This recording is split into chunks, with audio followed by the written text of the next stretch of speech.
উনি সফরে বেরিয়েছেন হাদিস কালেকশনের জন্য। প্রচন্ড শীতের রাত, উনি মাগরিবের নামাজ, এশারের নামাজ পড়ে একটা মসজিদে শুয়ে পড়লেন, আর শুয়ে শুয়ে হাদিস পড়তেছেন। কি পড়তেছেন? কথা বলেন। আর মনে মনে ভাবলেন রাতটা মসজিদে কাটায় দিই, ফজরের নামাজ পড়ে আবার বেরোবো। কিন্তু দারোয়ান এসে বলে মসজিদে থাকতে পারবেন না, ওঠেন। দারোয়ান আছে না, কথা কন। আহমদ ইবনে হাম্বল বললেন আমি শুধু রাতটা থাকতে চাই, আমি তো ফজরেরও মুসল্লি, ফজর নামাজ পড়বো তো এই মসজিদে, আমার থাকতে দাও। দারোয়ান তো দেয় না, কেনা মসজিদে থাকার জায়গা না, যান মিয়া। উনি যে আহমদ ইবনে হাম্বল এটা চিনে নাই, থাকতে দেয়। কি করবে এখন? উনি কাঁথা গুছিয়ে হাদিসের কিতাব নিয়ে কাঁধের মধ্যে ব্যাগ নিয়ে মসজিদ থেকে বেরোয় গেলেন। কি আর করবেন, প্রচন্ড শীত, আর কাঁপতেছেন, বুড়ো মানুষ। পথিমধ্যে দেখলেন বাজার। বাজার একজন খাব্বাজ, শাবুন খাব্বাজ, যুবক রুটি বিক্রেতা। সে রুটি বিক্রি করে, চুলার মধ্যে রুটি সেকে। সে যে সালাম দিল, আসসালামু আলাইকুম। যুবক বলে ওয়ালাইকুম আসসালাম।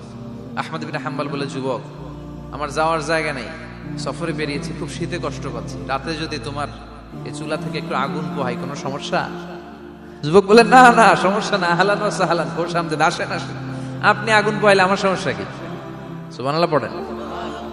আল্লাহ শুকরিয়া করে উনি বসলেন আর আগুন পোহাচ্ছেন। আর খেয়াল করলেন যুবক রুটি বানায় আর পরে আস্তাগফিরুল্লাহ, রুটির দলা বানায় পরে আস্তাগফিরুল্লাহ, খামির বানায় আর পরে আস্তাগফিরুল্লাহ, রুটি নিয়ে উনুনের ভিতরে চুলার ভিতরে সেকা দেয় আর পরে আস্তাগফিরুল্লাহ, দোকানদারের কাছে কেউ আসলেই সে রুটি দেয় আর পরে আস্তাগফিরুল্লাহ, ক্রেতার কাছ থেকে টাকা নিয়ে ক্যাশ বক্সে রাখে আর কি পড়ে, আবার রুটি বানানো শুরু করে আর কি পড়ে, খালি এইটাই পড়তেছে। ইমাম আহমদ ইবনে হাম্বল তো অবাক, কিরে এটা আবার কেমন যুবক, খালি আস্তাগফিরুল্লাহ।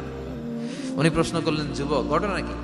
আসার পর থেকেই তোমার দেখতেছি তুমি রুটি বানাও, রুটি বিক্রি করো আর পড়ো আস্তাগফিরুল্লাহ, মালাকা ইয়া শাবাব। যুবক বলে আস্তাগফিরুল্লাহ আমার সবচেয়ে বেশি পছন্দের আমল, আমি সব সময় আঠার মধ্যে ইস্তেগফারের সাথে লেগে থাকি আর সব সময় পড়তে থাকি আস্তাগফিরুল্লাহ, আর এর বদৌলতে আল্লাহ আমারে মুস্তাজাবুদ দাওয়া বানিয়ে দিয়েছে।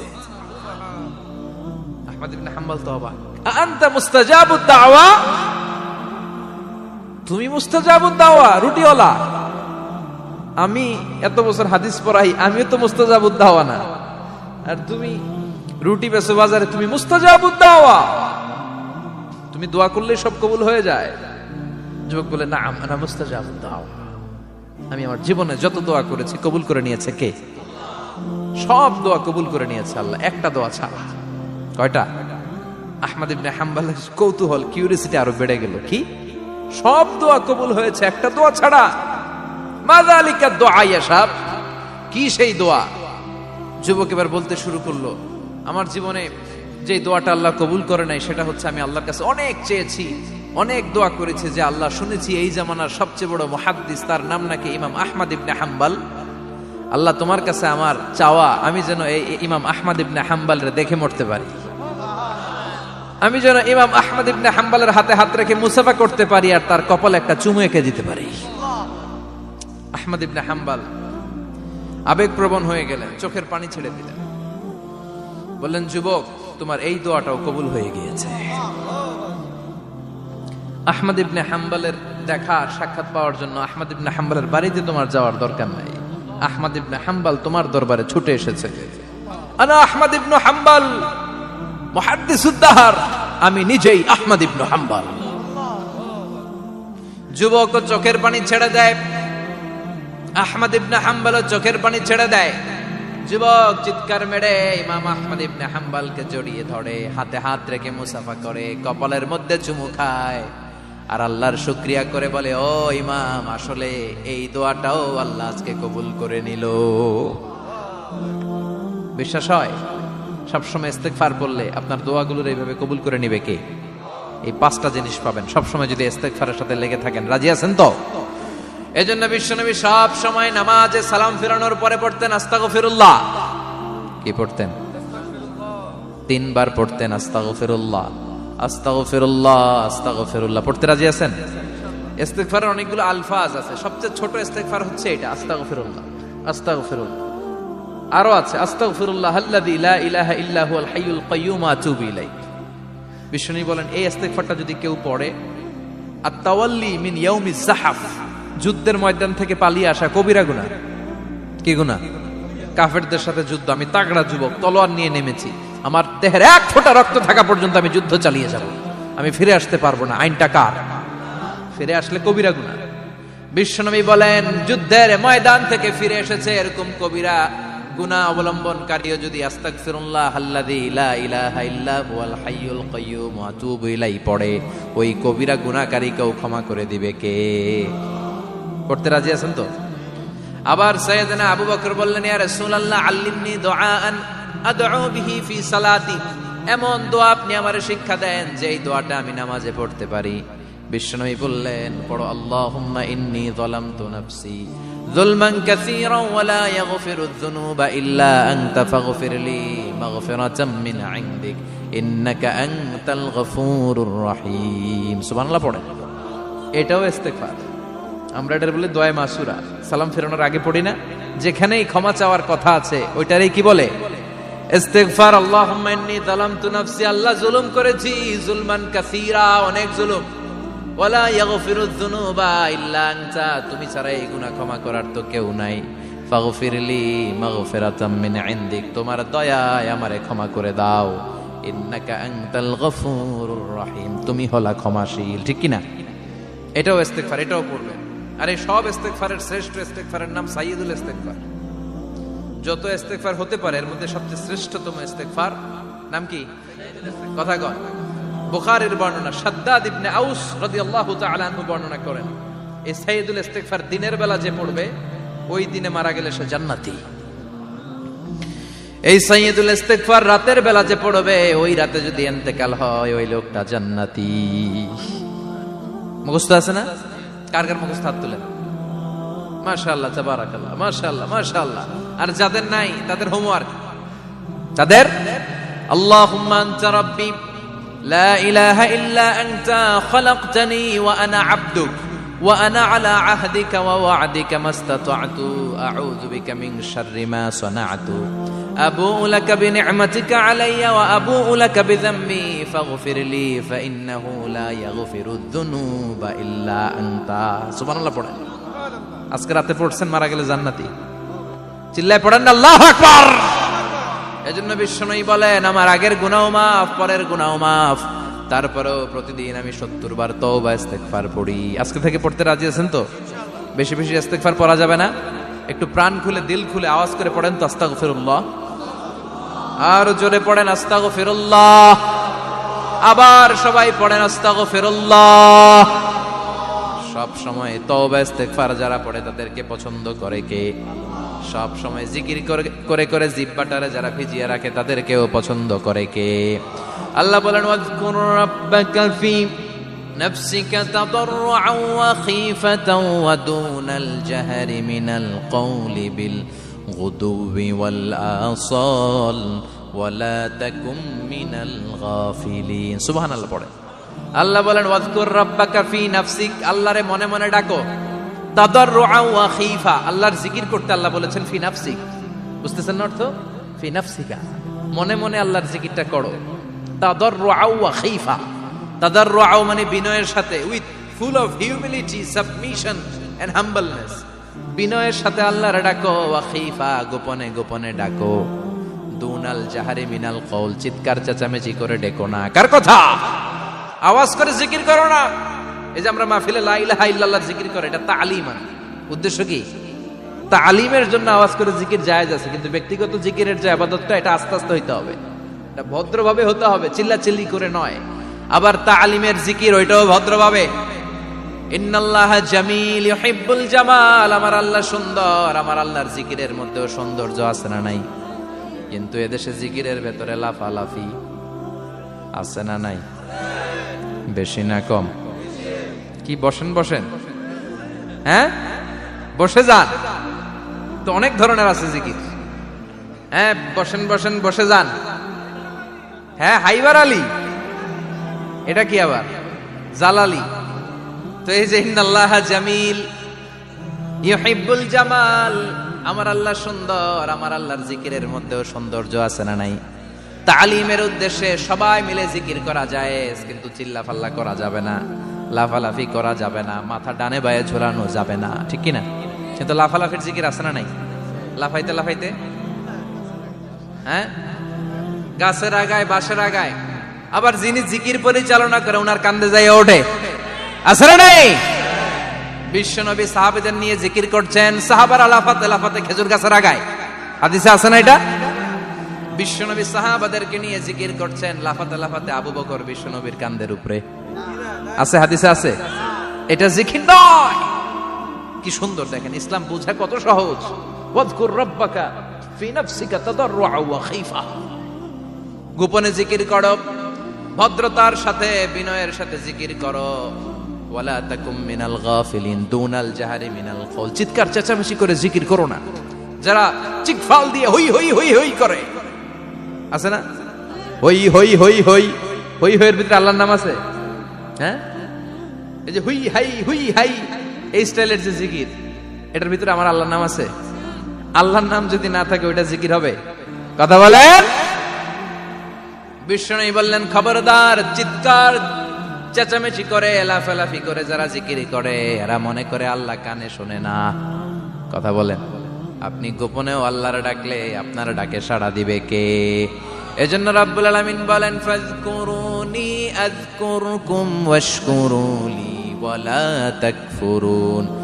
বান্দা, আমার জিকির তোমরা করো, আমিও তোমাদের জিকির করব, ঠিক কি না? আমরা যদি আল্লাহর জিকির করি, আমাদের জিকির করে কে? সুবহানাল্লাহ কইবেন না? আমরা আল্লাহর জিকির করে, আল্লাহ নাকি আমাদের জিকির করে? জানো তো না কথা এটা? আবার হাদিসে কুদসিতে আল্লাহ বললেন, ফাইন যাকারানি ফি নাফসি যাকারতুহু ফি নাফসি। আমার বান্দা যদি একা একা আমার জিকির করে, আমি আমার বান্দারে একা একা স্মরণ করি। ওয়া ইন যাকারানি ফি মালাইন যাকারতুহু ফি মালাইন খায়রিম মিনহু। এরকম মহা সম্মেলন করে যদি কেউ আমি আল্লাহর জিকির করে, আমি এর চেয়েও বড় মহা সম্মেলন ফেরেশতাদেরকে নিয়ে করে আমার বান্দারে স্মরণ করি। ওয়া ইন তাকাররাবা ইলাইয়া শিবরান তাকাররাবতু ইলাইহি যিরাআন। আমার বান্দা যদি আমার দিকে এক বিঘত আসতে চায়, আমি আমার বান্দার দিকে এক হাত এগিয়ে যাই। আমার বান্দা যদি আমার দিকে এক হাত আসতে চায়, আমি আমার বান্দার দিকে দুই হাত যাই। ওয়া ইন আতানি ইয়ামশি আতাইতুহু হারওয়ালা। আমার বান্দা যদি আমার দিকে হেঁটে হেঁটে আসতে চায়, আমি আমার বান্দার দিকে দৌড়ে দৌড়ে যাই। সুবহানাল্লাহ পড়ে। এজন্য বিশ্বনবী বলেন, লা ইয়াজালু লিসানুকা রাতবাম মিন যিকরিল্লাহ। আল্লাহর জিকির দিয়ে জিহ্বাটারে ভিজিয়ে রাখবা। কার কথা? চিল্লায় বলেন, কার কথা? সবসময় আল্লাহর জিকির করতে রাজি আছেন তো? সবচেয়ে শ্রেষ্ঠ জিকির বিশ্বনবী বললেন, আফদালু যিকরি লা ইলাহা লা ইলাহা লা ইলাহা ইল্লাল্লাহু মুহাম্মাদুর রাসূলুল্লাহ সাল্লাল্লাহু। সবচাইতে শ্রেষ্ঠ জিকির লা ইলাহা। এর চেয়ে শ্রেষ্ঠ জিকির আছে? কথা বলেন। বিশ্বনবী বললেন, মান ক্বালা লা ইলাহা ইল্লাল্লাহ সিদকান মিন কলবিহি, একনিষ্ঠতার সাথে অন্তর থেকে কেউ যদি জীবনে একবার বলে লা ইলাহা ইল্লাল্লাহ, দাখালাল জান্নাহ। তার যদি পাপ থাকে, অন্যায় থাকে, ওই পাপ আর অন্যায়ের শাস্তিগুলার পরে কোনো না কোনো দিন আমার ওই বান্দা জান্নাতে ঢুকবে। একবার যদি খালিসান মিন কলবিহি সে পড়ে লা ইলাহা ইল্লাল্লাহ, তার জন্য জান্নাতকে অবধারিত করে দিয়েছে কে? আবার এটার নাম আল্লাহ দিয়েছে কালিমায়ে। কথা বলেন। দারাবাল্লাহু মাসালান কালিমাতান তাইয়িবাতান কাশাজারাতিন তাইয়িবাতিন আসলুহা সাবিতুন ওয়া ফারউহা ফিস সামা। সুবহানাল্লাহ। পবিত্র বাণী এটা কালিমায়ে তাইয়িবা। আবু সাঈদ আল খুদরি থেকে বর্ণিত, মুস্তাদরাকে হাকিম আর সহিহ ইবনে হিব্বানে এসেছে। বিশ্বনবী বলেন, মুসা আলাইহিস সালাম আল্লাহর একবার প্রশ্ন করলেন, ইয়া রাব আল্লিমনি দুআআন আদউ বিহি। আপনি আমার এমন একটা জিকির শিক্ষা দেন যে জিকির দিয়ে আমি শুধু আপনার জিকির করব, কেউ এই জিকির করতে পারবে না। এই জিকির জানবো শুধু আমি, আর জানবেন। কথা কোন? প্রশ্ন করছে কে? হ্যাঁ, কাকে করেছে? আল্লাহ এমন একটা জিকির শিখান যেই জিকির কেউ জানে না, আমি জানবো, আর ওই জিকির দিয়ে প্রাণ ভরে আপনারে ডাকবো। আল্লাহ বললেন, মুসা পড়ো লা ইলাহা লা ইলাহা ইল্লাল্লাহু মুহাম্মাদুর রাসূলুল্লাহ। মুসা আলাইহিস সালাম বললেন, আল্লাহ চাইলাম কি, কইলেন কি?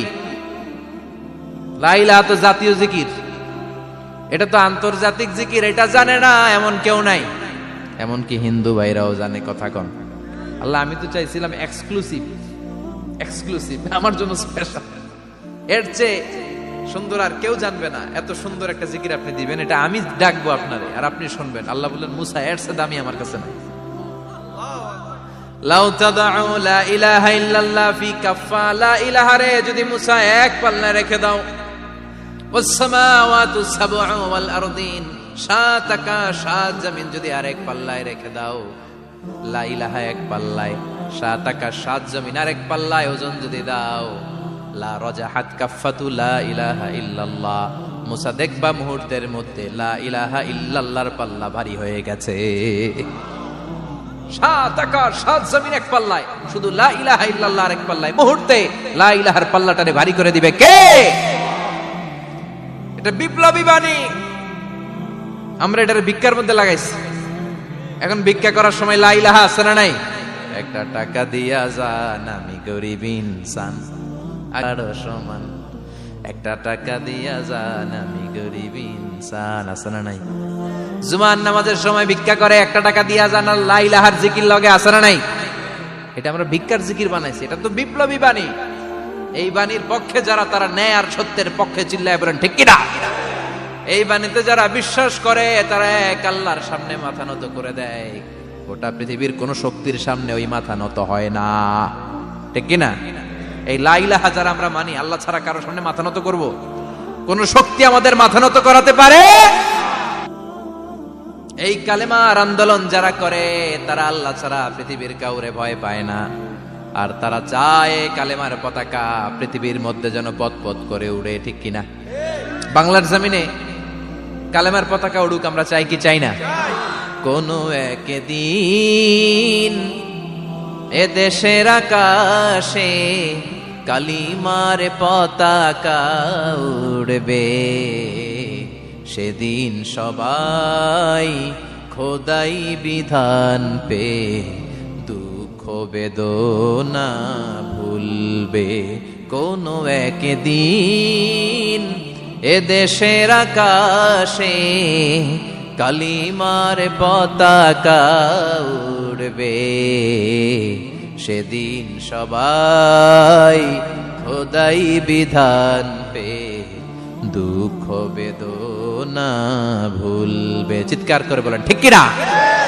এই কালেমার সমাজ যদি হয়, ওই সমাজে কেউ লাঞ্ছিত হবে না, ওই সমাজে কোনো নারী নিগৃহীত হবে না, ওই সমাজের কোনো কাজের মেয়েরা ধর্ষিত হবে না, ওই সমাজে দুর্নীতি থাকবে না, ঘুষ থাকবে না, চাঁদাবাজি থাকবে না, টেন্ডারবাজি থাকবে না। সমাজটারে শান্তি দিয়ে সমৃদ্ধ করে দিবে কে? এজন্য সব সময় জিকির করতে হবে একজনের, চিল্লায় বলেন তিনি কে? শ্রেষ্ঠ জিকির হচ্ছে লা ইলাহা। করতে রাজি আছেন? সব সময় এই জিকিরটা করতে রাজি আছেন? Every night and every day, every night and every day, never forget to say la ilaha illallah, never forget to say la ilaha illallah. পড়েন, every night and every day, every night and every day, never forget to say la ilaha illallah, never forget to say